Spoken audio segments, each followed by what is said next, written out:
যতটা করার, কিন্তু আমাদের এই ক্যাম্পাসটাকে পরিষ্কার করা বা পরিষ্কার রাখার দায়িত্ব যতটা আপনাদের ততটা আমাদের, ততটা এখানে যারা এখানে পেশেন্ট আসে, রোগী আসে বা যারা ডাক্তার প্রত্যেকে।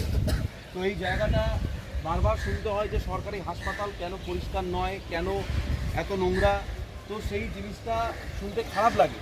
তো সেই জন্য আমরা আমাদের যারা স্টুডেন্টরা আছে প্রত্যেকে মিলে আমরা একটা চেষ্টা করব যাতে এইরকম একটা ক্লিনিং ড্রাইভ শুরু করলাম। এটা একদিনের কাজ নয়, আপনারা প্রত্যেক দিন যেটা করেন তার জন্য আপনাদের প্রণাম।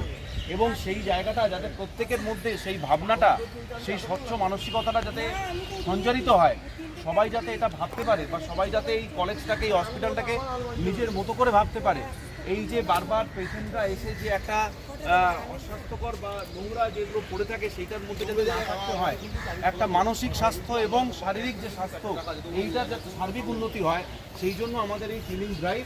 এবং সেই জায়গা থেকে আমরা শুরু করছি। তবে এটা একদম পরিষ্কার কথা বলতে চাই যে এটা শুধুমাত্র একদিনের কাজ নয়, এটা আমাদের দৈনন্দিন প্র্যাকটিসের মধ্যে রাখতে হবে, যাতে হসপিটাল প্রেমিসিস, জায়গা, ward, each and every place যেখানে পড়ানো হয়, যে জায়গায় কাজগুলো হয়, প্রত্যেকটি জায়গাকে যারা আছেন এখানে যারা আছেন একটা কথা মন দিয়ে শুনুন।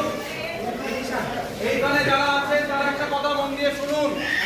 যারা এখানে আসেন পেশেন্ট দেখাতে, রোগীকে নিয়ে আসেন, এটা আপনাদের হসপিটাল। তো হসপিটালকে পরিষ্কার পরিচ্ছন্ন রাখা আপনাদের দায়িত্ব। বারবার এই যে শুনতে হয় সরকারি হাসপাতালে এসে হাসপাতালগুলো নোংরা থাকে, এই জায়গাটা যেন না হয়। আপনারা কিছু ফেলেন বা কিছু কাগজ বা তুলো সেগুলো যেখানে সেখানে ফেলবেন না।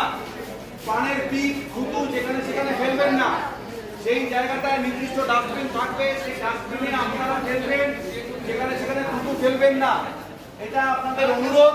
এই হসপিটালটা যতটা ডাক্তারদের, যতটা আমাদের, ঠিক ততটাই আপনাদের, কারণ আপনারা সুস্থ হতে এখানে আসেন। তাই এই জায়গাটা এনশিওর করা, নিশ্চিত করা আপনাদের দায়িত্ব। আপনারা দয়া করে কোথাও নোংরা ফেলবেন না, এটা আমার অনুরোধ আপনাদের কাছে। এবং যারা আসবে তাদেরকেও বলবেন।